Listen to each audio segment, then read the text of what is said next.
So we've had the car reveals for the 2024 season, and I just wanted to go through and pick up the top 5 designs that I've sort of selected out of all the cars for this season, and see who's come up with something unique or has gone completely opposite directions from the rest of the team. And the first one, the Mercedes front wing. Now it's all about that top 4th element that sort of narrowly joins. They've got a thread of carbon fibre that joins onto the top a point of the nose. They aren't allowed to have an extra loose element, but they've sort of tried to make that as fine as possible.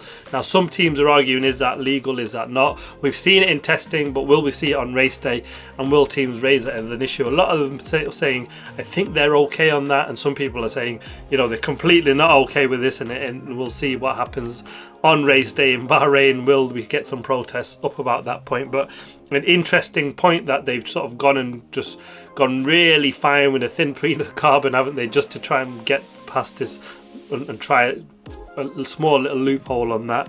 The second was the Alpine exhaust incorporated into the rear suspension, and I thought this was really clever. Not really picked up by many, but probably I'm just, you know, picking up some random point here, but I thought that was massively interesting, to be honest with you. It's not something that we've seen on any other teams. None of the other teams have followed it, and if it works, you know, it could go really well for them. And could they use it as an element of sort of like a blown diffuser sort of type scenario? I'm not quite sure that it's gone in that way, because I'm sure we've seen more people raise their eyebrows at that one.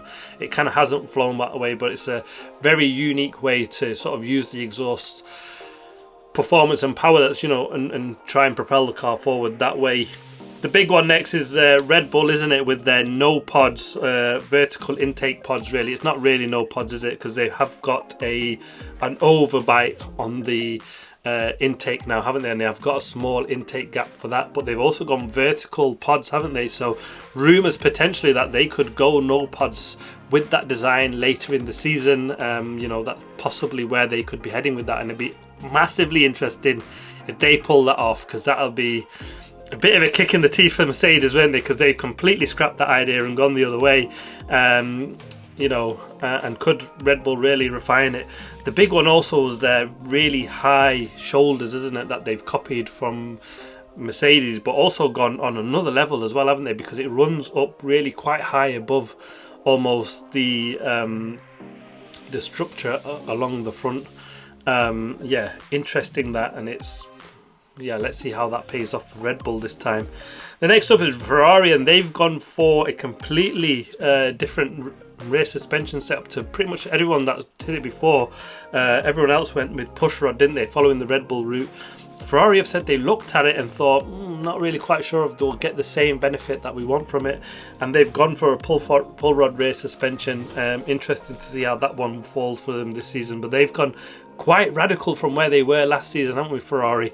A bit like Red Bull, gone really quite deep and away from where we thought they were going, despite them two sort of being one of the quickest cars towards the end of the season. The other one that's interesting as well is actually Sauber, who use both Ferrari gearbox and engines, and they've gone for the pushrod rear suspension, so completely opposite to their teammate Ferrari, more like the Red Bull, and kind of what we've seen with a lot of the other teams going that way. Mercedes also doing that as well. So yeah, some really interesting points. Let's see who comes out on top come Bahrain, but some unique ideas that have come up, and I'm sure we'll see many different things come up following test. I'm sure on race day we'll see something completely different to what we've seen in testing, now that the car guys can go away, and you know, the teams that we back at the factory have been massively picking up on production, trying to get these new parts out and ready for the new season to add performance, and that's something that they'll be doing throughout the season. It's 2 flyaway races, isn't it, straight away? We've got Bahrain next weekend, followed by Saudi a week after. Cannot wait. Thanks for watching. Please like, subscribe and comment as always.